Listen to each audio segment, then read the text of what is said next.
Hi again everybody, welcome back again di Bitcoin Update. Happy weekend to all of you. Semoga weekend kalian bisa menyenangkan ya, karena market sedang dalam kondisi yang cukup happy. So everyone, by the way guys ya, saya personally ya a bit surprised dengan pergerakan Bitcoin after saya post video tentang Bitcoin sekitar 12 jam lalu, which means previously kita expecting ada further pullback, but then Bitcoin nggak mengalami pullback itu, dia langsung breakout terhadap descending channel atau falling wedge yang kebetulan kita marking di previous video juga, dan langsung rally teman-teman sekalian ya. Buat saya mixed feeling guys ya actually. Kenapa mixed feelings? Karena ya satu sisi happy ya, udah ada cicil beli juga, tapi satu sisi merasa kayaknya kurang greget gitu loh, pengennya kasih diskon lebih supaya bisa belanja lebih banyak lagi ya. Ternyata pergerakannya pullbacknya sebatas cuma sampai SNR yang kita marking doang. Abis itu dia langsung dapat reaction, dan reactionnya tuh menurut saya sangat-sangat eksplosif. Tapi ada beberapa hal yang saya lihat di sini bisa berpengaruh atau mempengaruhi pergerakan itu. Dan sebelum kita ngomongin soal itu, sebenarnya saya pengen tunjukin ke teman-teman ya satu kondisi yang amat sangat anomali ya sedang terjadi pada Bitcoin saat ini, dimana DXY actually kalau kalian lihat ya pergerakannya itu per hari ini di New York session itu kecenderungan naik loh guys ya, walaupun dia ngebentuk kayak semacam rising wedge, tapi kita bisa ngeliat ya overallnya perspektifnya di sini cenderung naik. Namun kalau kita lihat sorry teman-teman sekalian ya, DXY dia cenderung naik, XAU cenderung drop, which is wajar ya karena dolarnya menguat. Yang lebih menarik adalah Nasdaq dan S&P 500, ini keduanya US equities ya guys, per New York Open sampai dengan menjelang penutupan New York itu cenderung turun, dan so far dia turun sekitar, ini kalau buat si S&P 500 minus 0,88% lebih kurangnya, dan Nasdaq di sini minus around 1,2% ya, terutama sejak New York Open. Jadi US equities hari ini kena gempur nih, kena pressure. Tapi ada satu aset instrumen yang bener-bener kontra dengan yang lain ya, dalam tanda kutip. Dolar yang menguat, US equities melemah, XAU US dollar melemah ya. Ini aset-aset yang berhubungan ya dengan dollar index juga, dan hanya ada satu yang menguat yaitu Bitcoin guys. And as we can see right now, Bitcoin is very impulsive, very strong. Dan kira-kira gimana nih ya pertimbangan pergerakannya berikutnya gitu kan? Itu pasti jadi pertanyaan juga teman-teman. Before kita ngomongin ke sana ya, saya pengen sedikit discuss ya sama teman-teman sekalian terkait dengan kondisi yang saat ini saya perhatikan guys.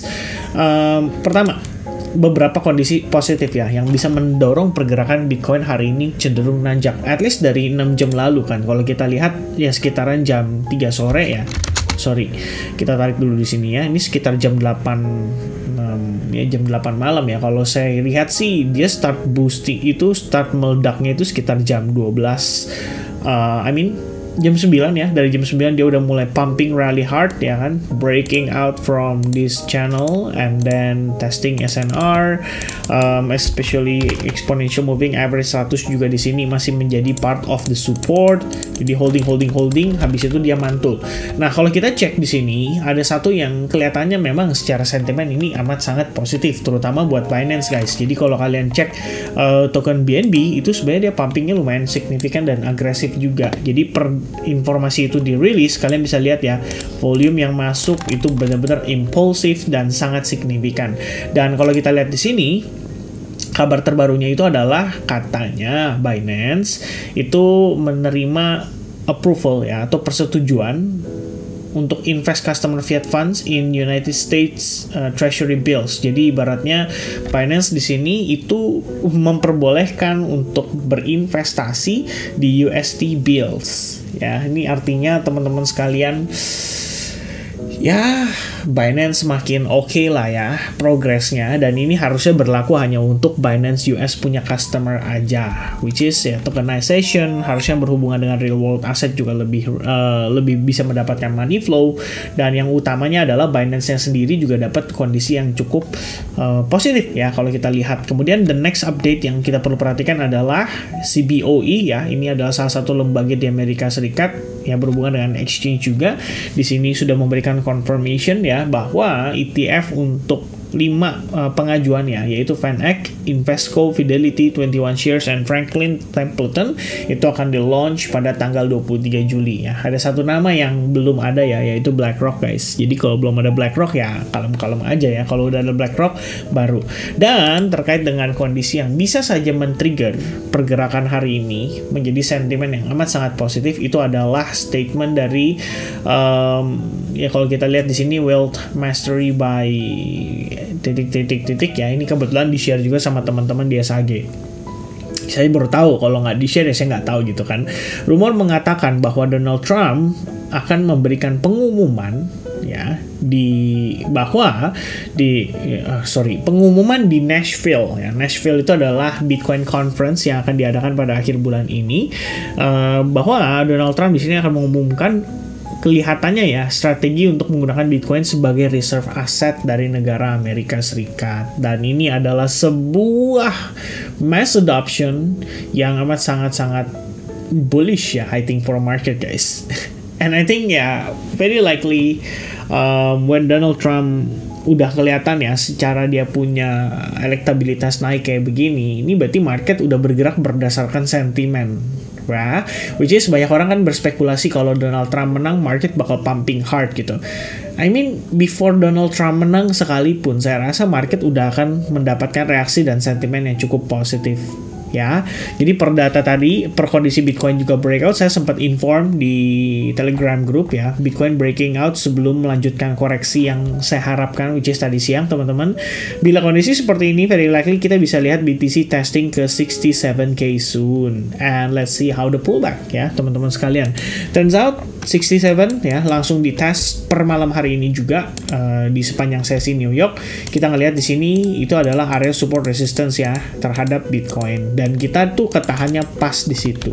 Apakah ini adalah sesuatu yang bearish ya kan? Balik lagi ntar ada orang yang kayak super bearish ya. Pokoknya ya dia nggak bisa menerima kenyataan ya kalau ya well technically the bull is here, bull is also giving us a good reaction ya di market, dan ya udah tinggal embrace aja gitu kan. Kalau misalnya memang market lagi nunjukin kondisi bullish ya it's okay gitu loh. Jangan kita punya ini ya teman-teman sekalian ya. Saya tuh kadang bingung ya, masih ada yang istilahnya berteori konspirasi gitu kan. Jadi kayak lo mau lihat berdasarkan data atau rumor nih gitu kan. Nah, satu yang saya pengen inform kembali ke teman-teman adalah ini udah pernah kita bahas ya, ada di Twitter saya juga. Jadi saya ngelihatnya bahwa posisi terakhir last dip ya, itu yang terjadi atau final dip itu terjadi lebih early sih, bukan seperti kondisi yang sebelumnya. Kalau kondisi sebelumnya tuh dia corrective pullback, impulsive rebound, corrective pullback, kemudian terakhir ada last dip dan konsolidasi gitu kan. Baru kemudian recovery. Kalau kali ini agak berbeda kayaknya skemanya teman-teman ya. Dalam tanda kutip corrective pullback diakhiri dengan final dip, boom. Habisnya fake out, kita ngelihat dia perlahan-lahan mulai balik, mulai nanjak gitu loh. Kita bahkan belum ngelihat konsolidasinya gitu kan. Biasanya sih Bitcoin before a super big move, which is yang ini, ya saya anggap ini part of good sign gitu ya, dalam tanda kutip. Berarti kita udah dapatkan beberapa poin di sini, seperti market structure shift yang valid, alias perubahan struktur yang sudah valid. Kemudian juga di saat yang bersamaan, ini kalau saya extend ke samping ya, SNR ini tuh dipertahankan dengan baik oleh pergerakan market ya. Jadi kalau kita lihat di sini terlepas dari kondisi ya kemarin yang ngebentuk semacam bearish engulfing miniatur ya kan, tapi in the end ya yang diperhatikan adalah bagaimana dia bisa bertahan di atas area SNR ini, dan itu pun saya rasa juga udah cukup bagus gitu kan. Nah cuman sekarang challenge-nya adalah 67,000 ya, itu merupakan area yang bisa dibilang merupakan area ya support resistance yang sangat penting juga lah bagi Bitcoin gitu. Ya kita ngeliat sih dia testing di situ, ya kan. Nah sebenarnya biar gimana pun guys ya, saya tetap berpegang teguh terhadap satu poin ya yang saya pengen ya kembali sampaikan kepada teman-teman, which is ini adalah potentially wave 1 gitu. Bahkan dengan pergerakan hari ini menurut saya everything jadi lebih make sense gitu ya. Dalam tanda kutip di sini lebih make sense itu adalah kalau kita ngelihat dari pergerakan di internalnya, ini berarti udah termasuk dalam 5 wave penguatan. Jatuhnya kayak gini guys ya. So let's say this is the first wave, like this is the second wave 1 2 3 ya kan, kemudian 4 dan 5 finishing di sini untuk 3, pullbacknya cuma sebatas 4 dan sekarang ongoing 5 gitu loh. Dan untuk 5-nya sendiri itu kebetulan ada di dekat level key resistance ya yang cukup penting bagi Bitcoin, dan itu adalah di kisaran $67.000, which means kalau sekarang kita dapat correction atau dapat rejection itu adalah hal yang amat sangat wajar gitu ya. Jadi kita nggak bisa terlalu berharap ya kalau misalkan ini udah naik terus gitu kan. Ya biar gimana pun market akan butuh retracement, akan butuh correction, dan correction itu akan dipakai untuk market bisa kembali melakukan buyback gitu ya. Bukan buyback lah, kalau kita bilang melakukan akumulasi kembali gitu. Ya kalau dilihat dari perspektif 1 hour-nya, karena kita udah berhasil bertahan ya di atas EMA 100, teman-teman nanti in case Bitcoin mengalami pullback, testing either itu EMA 21 atau EMA 100, nah ini bisa jadi concern buat teman-teman manfaatkan kembali, kira-kira seperti itu. Nah terus Vin, tadi gimana kan positioning kalau kita lihat di previous video update ya, sebenarnya kan ini adalah area OB ya, which is kalau misalkan buat sebagian exchange tuh OB-nya bahkan belum nyampe sih, belum dites teman-teman ya. Tapi kalau misalkan buat sebagian exchange ada pun yang sudah karena ada spike-nya, tapi in the end yang saya perhatikan adalah bagaimana di sini terjadi proses penurunan yang amat sangat korektif gitu ya. Jadi ya recently saya sampaikan juga sih ke teman-teman di advance group ya. I mean kalau misalkan teman-teman di advance group juga ya saya sampaikan di situ bahwa wait a second ya, ini biar teman-teman lihat sendiri langsung ya, bahwa kalau kemarin ya saya inform ke teman-teman, wait a minute ya, let me check. Oke, this one ya. Guys, I'm sticking to this plan ya. BTC masuk fase koreksi per breakdown barusan, which means secondary trendnya jadi bearish. Yang follow up sell short artinya main di secondary trend. Bisa follow up selagi sellers in control. Ya, nanti saya update kembali major alts dari view daily. Habis itu kita live session sore hari tadi. After live session kita discuss juga soal bagaimana positioning untuk spot account. Jadi banyak ya discussionnya. But in the end yang paling penting bagi saya adalah bagaimana teman-teman bisa mengerti ini kalau berbicara trading ya. Ini kita ngelihat di tren jangka pendek atau tren secondary-nya. Ya katakanlah bearish dan teman-teman melakukan sell shorting, nggak apa-apa, nggak masalah. Yang penting kalian ngerti position sizing dan ngerti ya kalau kalian tuh sedang trading di secondary trend gitu loh. Harapannya adalah secondary dan primary trendnya itu sejalan, dalam artian kalau memang primary trendnya bullish ya secondary-nya kita berharap juga ngelihat dia ada pergerakan yang cenderung bullish. That's it gitu. Jadi ya ini kalau dari saya teman-teman kemarin ya, saya akan tunggu closing daily untuk validasi. Overall saya anggap ini sebagai potensi untuk saya akumulasi kembali. Besok di live analysis saya akan bahas seputar hal tersebut, and then boom kita live session ya. Soft reminder, pergerakan hari ini lagi toko permen abis ya, jangan greedy, itu juga saya selalu remind ke teman-teman sekalian. So yeah, there's so many idea ya yang saya share di situ, but in the end kita pantau dengan seksama, bahkan ya previously saya expecting adanya satu kali dip lagi testing ke OB, ternyata nggak sampai ya. EMA 100 ditahan-tahan, tahu-tahu dia breakout aja dari si falling wedge-nya, dan yang kita lihat saat ini ya positioning Bitcoin udah rally cukup impulsif gitu kan, udah cukup tinggi gitu. Dan to be honest guys, saya ngomong apa adanya ya, saya juga namanya manusia biasa ya, tetap bisa salah dalam menganalisa. That's why saya nggak pernah predicting atau projecting yang gimana banget ya dalam tanda kutip di sini. Ya saya lebih prefer react to market gitu loh. Oh Bitcoin breakout nih bullish, oh bagus ya, nggak apa-apa. Kita udah punya barang ya kita keep gitu. Tapi kalau misalkan teman-teman mau cari opportunity, nah kalian tinggal lihat tuh di altcoins-nya ya. Saat ini, per saat ini banget tersedia banyak sekali opportunity yang teman-teman bisa gunakan, bisa manfaatkan. Sorry teman-teman sekalian ya. Terutama ya sehubungan dengan Ethereum ya, mengingat tadi udah dapat kabar yang cukup positif. Well, if you paying attention on Ethereum guys, kalau kalian lihat dengan seksama, Ethereum juga ngasih opportunity yang menarik untuk di follow up. Dalam tanda kutip di time frame daily di sini kita bisa lihat ya, proses Ethereum itu sudah termasuk claiming SNR ini, dan ini udah cukup penting. Kalau dari time frame hourly-nya sebenarnya ada ascending triangle pattern, tapi breakout-nya tipis banget ya, cuman kayak begini doang gitu loh, kayak jadi kepalang tanggung dan malah jadi resiko bisa untuk pullback dan jadi membentuk channel gitu ya. Tapi ya balik lagi guys ya. Market ya memang bergeraknya kadang-kadang cukup unik ya. Kalau di weekend ya kecenderungan low volume. Jadi mungkin teman-teman bisa cari bettingan yang lain. Biasanya sih meme coin gila-gilaan biasanya ya kalau di weekend guys. Kayak gini nih, ini turbo 34%, gokil banget ya kan.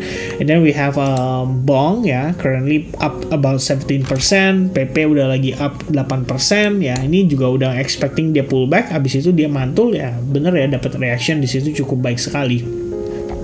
Dan masih banyak lagi ya beberapa yang dapat rally cukup signifikan, tapi ada pun yang malah cenderung turun ya. It's unique guys, kayak Big di sini malah kena bantingan. Kemudian ada Lista juga yang doesn't perform very well ya. Previously saya sempat ada enter juga di sini, tapi ya saya coba untuk manuver dan coba manfaatkan untuk aset yang lain saat ini di dalam proses transaksi yang saya lakukan. So for Bitcoin sendiri ya, kalau saya boleh kasih final conclusion guys, ini kan udah dekat 67 ya, atau $67.000 ya kan. Kalau misalkan kena rejection gimana Vin? Balik lagi ya, wajar teman-teman. Tadi kita sudah breakdown juga ya, kalau misalkan pergerakan ini termasuk dalam satu wave ya kayak begini, it's okay ya. At some point kita tetap bisa ngelihat dia mengalami pullback, nggak tahu kapan.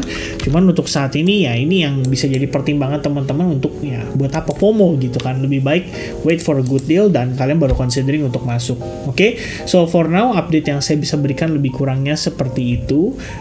Tell me guys, should we do live streaming mungkin this weekend atau maybe not ya? Karena kalau misalkan saya cek ya, kayaknya di previous video update ya, saya nggak tahu sih, kalau previous video update harusnya sih udah live streaming terakhir ya. Nah itu ya, nggak sampai 1000 teman-teman. Kalau yang sebelumnya sih nyampe 1000 ya. Kalau yang terakhir yang terbaru ini cuma 820-an. Ya mungkin di video ini kalau bisa capai 750 likes ya, itu berarti sekaligus teman-teman agree for us doing another live streaming maybe this weekend, itu Sabtu atau Minggu, but very likely harusnya besok sih ya. Sekalian kita nunggu closing weekly supaya dapat konfirmasi juga untuk spotnya.